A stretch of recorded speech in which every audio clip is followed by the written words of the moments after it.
बांसुरियां अब यही पुकारे। 90 के दौर में हमारी हिंदी फिल्म इंडस्ट्री में एक से बढ़कर एक कई एक्टर्स आए जिन्होंने अपनी एक्टिंग से हमारा मनोरंजन किया।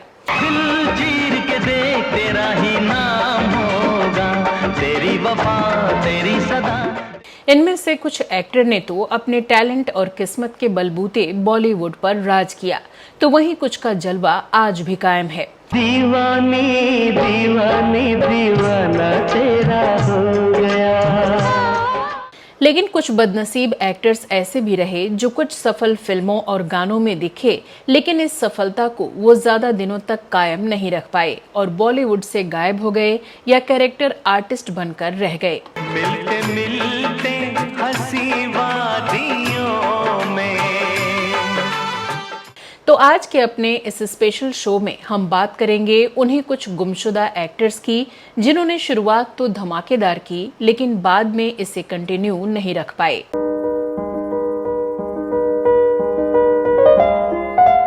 काली तेरी कोटी है परांदा तेरा लाल, और रूप की और रानी तू परांदे को संभाल। नमस्कार दोस्तों, मैं हूं श्वेता जया और आप देख रहे हैं वो पुराने दिन। बॉलीवुड के कई ऐसे सितारे हैं जो आए तो धमाके के साथ, लेकिन फिर एकदम से कहीं गुमनामी में खो गए। पहली फिल्म से तो लगा जैसे वो बॉलीवुड पर राज करेंगे, लेकिन ये वक्त की बात है कि उसके बाद न फिल्में चली और न ही बॉलीवुड में तकदीर। फिर समय के साथ उन्हें भुला दिया गया। क्या तुम्हें पता है ऐ गुलशन मेरे दिल। आज हम उन्हीं कुछ एक्टर्स की अपने शो में बात करेंगे जिन पर फिल्माए गए गाने तो आज भी लोगों को याद हैं, पर उन एक्टर्स को लोगों ने भुला दिया। हमारी इस लिस्ट में पहले नंबर पर हैं एक्टर पृथ्वी। गा रहा हूँ इस महफिल में आपकी मोहब्बत है। दोस्तों, क्या आपको एक्टर पृथ्वी याद हैं? वही पृथ्वी जिन्होंने दिव्या भारती स्टारर फिल्म दिल का क्या कसूर से बॉलीवुड में डेब्यू किया था। इस फिल्म में पृथ्वी और दिव्या भारती की जोड़ी को बेहद पसंद किया गया। फिल्म सुपरहिट रही थी और पृथ्वी रातों रात स्टार बन गए थे।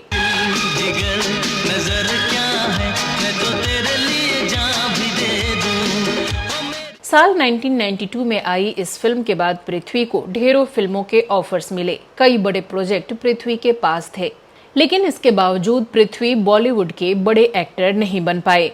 मिलने की तुम कोशिश करना, वादा कभी न करना वादा।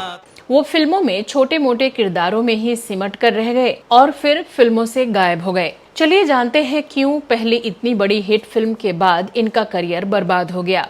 पृथ्वी का जन्म 24 मार्च 1968 को दिल्ली में हुआ था। पृथ्वी को एक्टिंग में जरा भी दिलचस्पी नहीं थी, लेकिन पढ़ाई पूरी करने के बाद उनकी मुलाकात मशहूर प्रोड्यूसर मुकेश दुग्गल से हुई।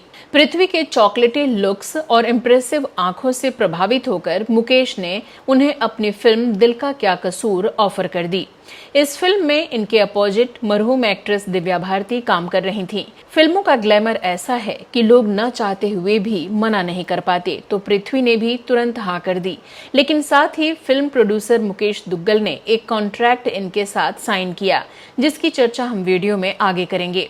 साल 1992 में आई ये फिल्म एक बहुत बड़ी हिट साबित हुई और दो एक्ट्रेस वाली इस फिल्म के एक्टर पृथ्वी रातों रात स्टार बन गए। मेरा सनम सबसे प्यारा है, सबसे प्यारा है।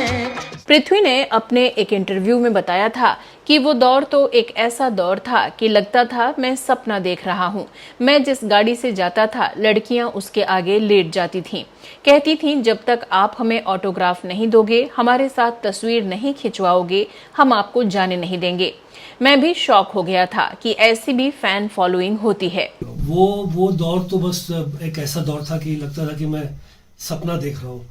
लड़कियां मतलब मैं जिस गाड़ी से जाता था उस गाड़ी के सामने लेट जाती थी। पृथ्वी के मुताबिक दिल का क्या कसूर के बाद मेकर्स ने इनकी और दिव्या की जोड़ी को कई फिल्में ऑफर की। हर कोई इन दोनों को अपनी फिल्म में लेने को बेचैन था। इतना ही नहीं, इन्हें बड़ी बड़ी फिल्मों के ऑफर भी आने लगे, लेकिन मुकेश दुग्गल के साथ कॉन्ट्रैक्ट होने के कारण ये किसी भी फिल्म में लीड रोल नहीं कर पा रहे थे।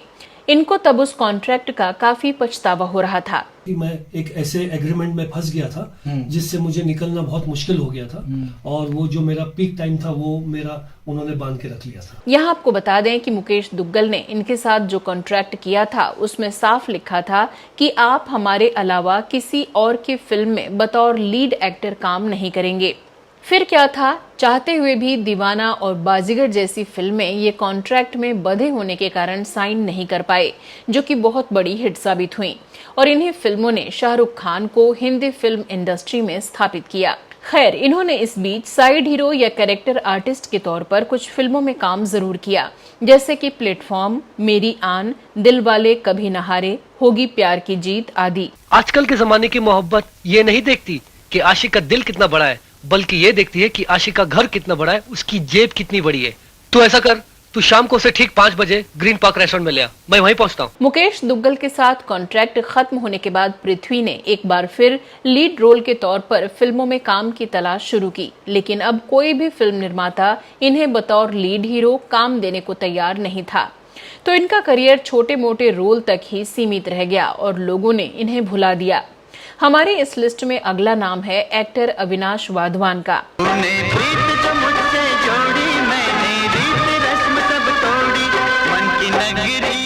अविनाश वाधवान का जन्म 1968 में मुंबई में हुआ था। उस दौर में इनका परिवार काफी पढ़ा लिखा था, तो अविनाश ने भी फिल्मों में आने से पहले इंजीनियरिंग की पढ़ाई की और बाद में MBA भी किया। हालांकि इन्हें बचपन से ही एक्टिंग करने का बहुत शौक था, इसीलिए पढ़ाई के बाद अविनाश फिल्मों में आ गए। रिपोर्ट्स की माने तो MBA करने के बाद इन्हें एक जॉब भी ऑफर हुई थी, जिसमें इन्हें लाखों का पैकेज भी मिल रहा था, लेकिन अविनाश एक्टर बनना चाहते थे, इसलिए उस जॉब को मना कर दिया। अच्छी खासी जॉब को लात मारने के बाद अविनाश को अपनी पहली फिल्म पाने के लिए काफी कुछ झेलना पड़ा। जब ये किसी स्टूडियो में काम मांगने जाते तो लोग इन्हें बार बार कहते थे कि यहाँ से चले जाओ क्योंकि तुम एक आउटसाइडर हो। हालांकि अविनाश के इरादे मजबूत थे, ये लोगों की इन बातों पर ध्यान नहीं देते थे। ये बस काम पाने के लिए अपनी फोटो और वीडियो फिल्म प्रोड्यूसर डायरेक्टर के पास भेजते रहते थे। इन्होंने अपने करियर की शुरुआत साल 1987 में आई फिल्म इंसाफ की पुकार में एक छोटे से रोल से की। आज तक पुलिस ने, अदालत ने, जज ने, किसी ने मेरी बात पर विश्वास नहीं किया। मैं चिल्ला चिल्ला कर कहता रहा कि मैं बेगुनाह हूँ, मैंने खून नहीं किया है, लेकिन किसी ने मेरी बात नहीं मानी। इस फिल्म में इन्होंने धर्मेंद्र, जितेंद्र, अनीता राज, भानुप्रिया, प्रेम चोपड़ा जैसे दिग्गज कलाकारों के साथ काम किया। फिल्म में भले ही अविनाश का रोल छोटा था, लेकिन अपने इस रोल से दर्शकों पर ये छा गए। इसके बाद अविनाश ने साल 1990 में आई फिल्म आवाज दे कहां है में बतौर solo actor Hindi film industry में डेब्यू किया। भोले भाले से कुछ मत वाले से मैंने तेरे। इस फिल्म के रिलीज के बाद अविनाश दर्शकों के बीच पॉपुलर हो गए। ये चॉकलेटी हीरो के तौर पर बॉलीवुड में पहचाने जाने लगे। इस फिल्म के बाद इन्होंने आई मिलन की रात जैसी फिल्म की। ये फिल्म भी बॉक्स ऑफिस पर सफल रही और इसमें अविनाश को दर्शकों ने काफी पसंद भी किया। सावन का महीना आया है गजा से। इस फिल्म के बाद अविनाश ने महेश भट्ट, केसी बुकाड़िया जैसे डायरेक्टर्स की फिल्मों में काम किया। बेहद कम समय में इन्होंने 90s के कई सुपरस्टार्स के साथ काम किया। आवाज दे कहां है के बाद लोगों को लगा कि बॉलीवुड को एक नया और पढ़ा लिखा सुपरस्टार मिल गया है। हालांकि ऐसा हुआ नहीं। अविनाश ने इसके बाद मीरा का मोहन, जुनून, प्यार हो गया, रुपए 10 करोड़, पुलिस और मुजरिम, गीत, दिल की बाजी, धनवान, परवान, बलमा, आ जाओ सनम जैसी कई फिल्मों में काम किया। अगर जिंदगी हो तेरे संग हो। आपको यहाँ बता दें कि अविनाश ने अक्षय कुमार के साथ दिल की बाजी, राहुल रॉय के साथ जुनून, करिश्मा कपूर के साथ पापी गुड़िया और दिव्या भारती के साथ फिल्म गीत, अजय देवगन के साथ बलवान में शानदार एक्टिंग की और खूब वाहवाही भी बटोरी। प्रेम पत्र आया है, हाँ हाँ उसने बुलाया है। अब आप सोच रहे होंगे कि ऐसी क्या वजह थी कि इतनी सारी हिट फिल्में देने के बाद अविनाश ऐसे बॉलीवुड में गुमनाम हो गए। तो बता दें कि एक्टर के गुमनाम होने की सबसे बड़ी वजह इनकी पर्सनल लाइफ रही। मीडिया रिपोर्ट्स के मुताबिक अविनाश का करियर बुलंदी छू रहा था और ये एक साथ 40-50 फिल्में साइन कर चुके थे, लेकिन इनकी 10 से 15 फिल्में ही रिलीज हो पाईं। ऐसे में बॉलीवुड में इनकी एक गलत इमेज बनने लगी। ये दौर तब का है जब इनकी पर्सनल लाइफ में काफी बवाल मचा हुआ था। ये फिल्मों की शूटिंग पर कम ध्यान दे पा रहे थे। मीडिया रिपोर्ट्स की माने तो अविनाश ने अपना करियर अच्छा चलता देख साल 1992 में छाया नाम की एक लड़की से शादी कर ली थी। शुरू में तो सब कुछ ठीक ठाक चला, लेकिन 6 महीने के बाद दोनों के बीच झगड़े होने लगे और वो भी इस हद तक बढ़ गए कि अविनाश काफी डिस्टर्ब रहने लगे और अपने काम पर फोकस नहीं कर पा रहे थे। मुझे तुझसे कितना।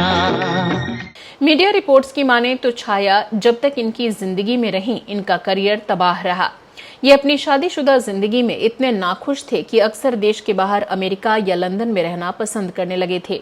ये वो दौर था जब ये अपने करियर के पीक पर थे। विदेश में रहने की वजह से इनका करियर काफी प्रभावित हुआ। बाद में इन्होंने अपनी वाइफ से अलग होकर फिर से इंडस्ट्री में वापसी की, हालांकि तब तक काफी देर हो चुकी थी और अब इन्हें सोलो रोल की जगह मल्टी स्टारर फिल्म या कैरेक्टर रोल्स ही मिलने लगे थे। आप जैसे कलाकारों के लिए तो हमारा ये हरा भरा गांव वरदान है, वरदान। यहाँ जो भी आता है ढेर सारी प्रेरणा लेकर जाता है। लगता है आपकी गाड़ी खराब हो गई है, लेकिन आप चिंता मत कीजिए।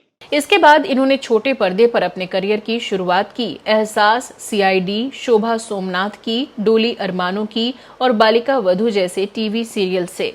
पहली वाइफ से तलाक के बाद इन्होंने फिर साल 2003 में मॉडल नताशा से शादी की। इस शादी से इस कपल को एक बेटा सम्राट वाधवान हुआ। हमारे इस लिस्ट में तीसरे नंबर पर हैं 90s के एक बदनसीब एक्टर, जिनके बर्थडे पर इनके पिता ने इन्हें ऐसा गिफ्ट दिया कि ये ताउम्र इसे चाह कर भी भुला नहीं सकते। तुझे ना देखूं तो चैन मुझे आता नहीं है, एक तेरे सिवा। कमल सदाना। इनका जन्म 21 अक्टूबर 1970 को मुंबई में हुआ था। इनके पिता का नाम ब्रिज सदाना था, जिन्होंने 60 और 70 के दशक में कई फिल्मों का निर्माण किया था। इनमें से कुछ फिल्में थीं विक्टोरिया नंबर 203, चोरी मेरा काम, ये रात फिर न आएगी, प्रोफेसर प्यारेलाल आदि। इनकी मां का नाम सईदा खान था, जो एक अभिनेत्री थीं और कई फिल्मों में बतौर लीड एक्ट्रेस काम भी किया था। कमल की एक बहन भी थी जिनका नाम नम्रता था। कमल ने अपने फिल्मी सफर की शुरुआत साल 1992 में आई फिल्म बेखुदी से की। इसमें इनके अपोजिट काजोल ने डेब्यू किया। जब ना माना दिल दीवाना कलम उठा के। हालांकि फिल्म को बॉक्स ऑफिस पर सफलता ना मिलने के कारण इससे कोई खास फायदा नहीं हुआ। खेल खेले हम, एक खेल खेले हम, खेल खेल। इसके बाद साल 1993 में दिव्या भारती के साथ आई इनकी फिल्म रंग ने बॉक्स ऑफिस पर धमाल मचा दिया और इस फिल्म के गानों ने उस साल पॉपुलैरिटी के सारे रिकॉर्ड तोड़ डाले। सवाल का जवाब नहीं मिल सकता। इस फिल्म में इन्होंने दिव्या के अलावा जितेंद्र, अमृता सिंह और आयशा जुल्का जैसे कलाकारों के साथ काम किया था। बूंदे की जोड़ी को मिला रही हो और जुड़े हुए दिलों को अलग कर रही हो। यही खराबी है तुम में, हर बात पर सीरियस हो जाते हो। ये खराबी मेरी नहीं, मेरे दिल की है। फिल्म से लोग इन्हें पहचानने लगे और इसके बाद इन्होंने 90s के दौर में बाली उमर को सलाम, हम सब चोर हैं, रॉक डांसर, अंगारा और मोहब्बत और जंग जैसी कई फिल्मों में काम किया। तू दिल वाली मैं दिल वाला, तूने दिल पे डाका डाला। फिल्में तो इन्हें मिल रही थीं, लेकिन अफसोस कोई भी फिल्म रंग जैसी सफलता नहीं दोहरा पाई और धीरे धीरे इन्हें अच्छी फिल्में मिलनी बंद हो गई और ये फिल्मों से गायब हो गए। तो चलिए अब बात करते हैं उस घटना की जिसके बारे में जानकर आपके रोंगटे खड़े हो जाएंगे। दरअसल कमल सदाना अपने परिवार के साथ मुंबई के बांद्रा इलाके में जलकमल नामक बंगले में रहा करते थे। बताया जाता है कि इनके पिता ब्रिज सदाना वैसे तो काफी खुशमिजाज इंसान थे, मगर जब वो शराब पी लिया करते थे तो उनमें जैसे कोई शैतान जाग जाता था। इसके बाद तो वो बहुत अलग तरह से बर्ताव करने लगते थे। इसी शराब की वजह से ही कमल सदाना के माता पिता में अक्सर झगड़े हुआ करते थे। ये बात है 21 अक्टूबर 1990 की। कमल सदाना का 20वां बर्थडे था और ये अपने घर जलकमल में ही थे। तभी अचानक हर रोज की तरह उस दिन भी इनके माता पिता के बीच झगड़े शुरू हो गए। इस झगड़े को रोज के झगड़ों की तरह ही समझकर कमल सदाना अपने दोस्तों के साथ अपना जन्मदिन मनाने चले गए। देर रात अपने बंगले पर वापस आने पर कमल सदाना दोस्त हैरी और रिजवी को लेकर अपने घर की पहली मंजिल पर अपने कमरे में चले गए। कुछ देर कमरे में रहने के बाद कमल को सीढ़ियों की तरफ से 2 गोली चलने की आवाज आई। गोलियों की आवाज सुनते ही वो अपने दोस्त हैरी और रिजवी के साथ नीचे की तरफ दौड़े तो देखा कि इनकी माँ और बहन दोनों खून में लथपथ जमीन पर पड़ी हुई हैं। सामने इनके पिता खड़े थे जिनके हाथ में रिवॉल्वर था और वो पूरी तरह से शराब के नशे में धुत थे। कमल सदाना को देखते ही इनके पिता ने एक गोली इनके ऊपर भी चला दी। ये गोली इनके कान के पास से होती हुई गले को छूकर निकल गई, जिससे खून निकलने लगा। इसके बाद इनके पिता ने एक और गोली चलाई जो कमल के दोस्त हैरी के हाथ पर जाकर लगी। कमल सदाना बेहोश होकर जमीन पर गिर पड़े थे। इसके बाद हैरी और रिजवी कमल को लेकर अस्पताल गए, जहां पर इनका इलाज किया गया। होश आने पर इन्हें पता चला कि इनकी मां और बहन की मौत हो चुकी है। अस्पताल से लौटते हुए सुबह के 3 बज चुके थे और बंगले के बाहर अफरा तफरी मची हुई थी। कमल जब घर के अंदर गए तो इन्हें पता चला कि ये सब करने के बाद इनके पिता ब्रिज सदाना ने अपने आप को भी गोली मार ली थी, यानी सबका एक ही अंत हो गया था सिवाय कमल के। कमल बच गए थे, लेकिन ये बचना भी कैसा बचना था कि एक ही रात में अपना सब कुछ खो दिया था। कमल सदाना, जिनके पास कुछ समय पहले तक माँ, पिता और एक बहन हुआ करती थीं, एक भरा पूरा परिवार था, अब इनका इस दुनिया में कोई भी नहीं था और ये अकेले हो चुके थे। इस हादसे ने कमल सदाना के दिमाग पर एक गहरा असर छोड़ा। कुछ समय तक तो ये बुरी तरह से सदमे में रहे, लेकिन फिर दोस्तों ने इन्हें समझा बुझाकर उस हादसे को भुलाने की कोशिश की। बताते हैं कि फिर इन्होंने धीरे धीरे खुद को संभाला और अपने करियर पर ध्यान देने की कोशिश करने लगे। लेकिन बाद में भी ये जब काम के लिए फिल्म इंडस्ट्री में जाया करते थे तो किसी को कुछ बता नहीं पाते थे कि इन्हें काम की जरूरत है। ये तब तक सदमे में ही थे। लेकिन किसी तरह समय बदला और इन्होंने फिल्मों में अपने करियर की शुरुआत की। कमल सदाना ने काजोल और दिव्या भारती जैसी अभिनेत्रियों के साथ काम किया। हीरो के तौर पर जब करियर ठीक नहीं चला तो इन्होंने कर्कश, विक्टोरिया नंबर 203 जैसी फिल्मों का निर्माण और निर्देशन भी किया। खैर, वक्त बीता और जब 30 साल बाद ये एक बार फिर से साल 2022 में आई फिल्म सलाम वेनकी में काजोल के साथ नजर आए तो सबको काफी खुशी हुई।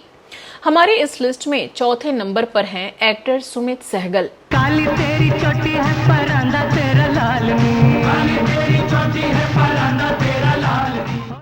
सुमित सहगल का जन्म 18 फरवरी 1966 को मुंबई में हुआ था। एक्टर सुमित सहगल ने साल 1987 में आई फिल्म इंसानियत के दुश्मन से अपने फिल्मी करियर की शुरुआत की थी। बस थोड़ा प्यार दे दे है, चाहे मेरी।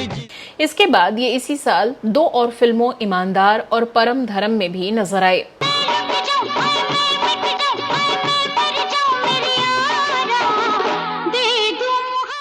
इसके बाद सुमित साल 1995 तक लश्कर, बाहर आने तक, पति पत्नी और तवायफ, नागमणि और गुनाह जैसी कई फिल्मों में काम किया। दुश्मने जान तो हम अपनी जान बना बैठे। इनकी लास्ट फिल्म की बात करें तो ये साल 1995 में आई साजन की बाहों में अंतिम बार दिखे थे, लेकिन इसके बाद इन्होंने एक्टिंग छोड़ दी और एक्टिंग छोड़ते ही इनकी किस्मत चमक उठी। आखिर सुमित के साथ ऐसा क्या हुआ कि फर्श से अर्श पर आ गए? तो चलिए आपको पूरी बात बताते हैं। साल 1990 में सुमित ने सायरा बानू की भतीजी शाहीन बानू से शादी की थी। इस शादी से इन दोनों को साल 1997 में एक बेटी शायशा हुई, जो कि साल 2015 में हिंदी फिल्मों में डेब्यू कर चुकी है। खैर, फिल्मों को अलविदा कहने के बाद इन्होंने अपना हाथ प्रोडक्शन में आजमाया और हैरानी की बात है कि इनकी पूरी किस्मत ही बदल गई। सुमित ने सुमित आर्ट नाम की एक कंपनी बनाई जो दूसरी भाषाओं की फिल्मों को हिंदी में डब करने का काम करती थी। सुमित की इस कंपनी ने इन्हें कुछ ही सालों में कामयाबी की बुलंदियों पर पहुंचा दिया। इनकी इस कंपनी के पास इतना काम आ गया कि रातों रात ये मालामाल हो गए। इसी बीच इनकी नजदीकियां एक्ट्रेस फराह नाज के साथ बढ़ने लगीं और जब ये बात इनकी पत्नी को पता चली तो शाहीन ने इन्हें साल 2003 में तलाक दे दिया और इसके बाद सुमित ने फराह नाज से शादी कर ली। आपको यहाँ बता दें कि फराह नाज की भी ये दूसरी शादी थी। इससे पहले उन्होंने पहली शादी विंदु दारा सिंह से रचाई थी। इसके बाद सुमित ने बॉलीवुड फिल्मों में भी पैसा लगाना शुरू कर दिया, जिसमें इन्हें सफलता भी मिली और इन दिनों सुमित अपनी दूसरी पत्नी फराह के साथ करोड़ों की कंपनी संभाल रहे हैं। तो यहाँ कह सकते हैं कि सुमित फिल्मी पर्दे से तो पूरी तरह गायब हो गए, लेकिन फिल्म इंडस्ट्री में आज भी अपनी कंपनी के साथ एक्टिव हैं। दोस्तों, इस लिस्ट में 5वें नंबर पर हैं एक्टर विवेक मुशरान।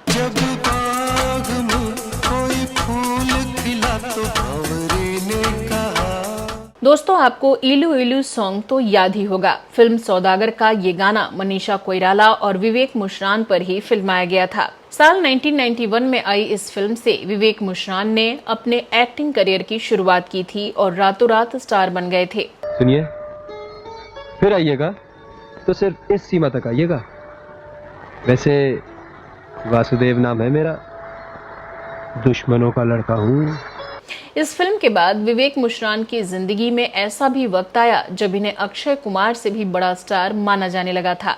सुभाष घई के इस हीरो पर हर किसी की नजरें ठहर गईं, लेकिन विवेक मुशरान का स्टारडम लंबे समय तक कायम नहीं रह पाया और ये फिल्मों और टीवी शोज में सपोर्टिंग किरदारों तक ही सीमित रह गए। चलिए जानते हैं विस्तार से इनके बारे में। विवेक मुशरान का जन्म 9 अगस्त 1969 को यूपी के रेणुकूट में हुआ था। शेरवुड कॉलेज नैनीताल से पास आउट होने के बाद ये मुंबई आकर फिल्मों में ट्राई करने लगे और इसी बीच इन्हें अपने करियर की पहली फिल्म सौदागर मिली।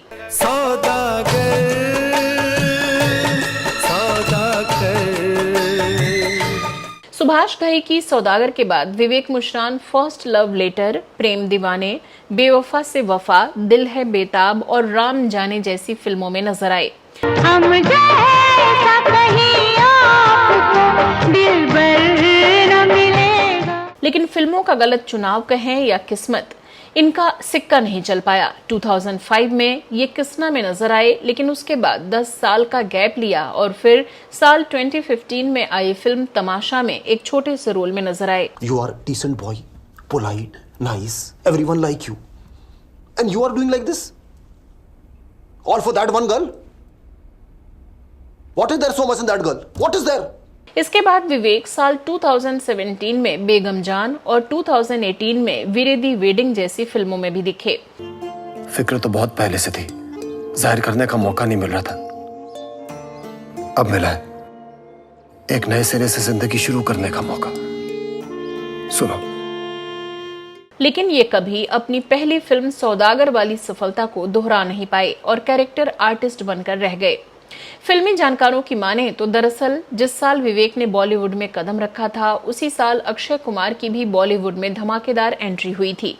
विवेक से पहले अक्षय की फिल्म सौगंध 25 जनवरी 1991 को सिनेमाघरों में रिलीज हुई थी और विवेक से पहले अक्षय लोगों के बीच मशहूर हो चुके थे।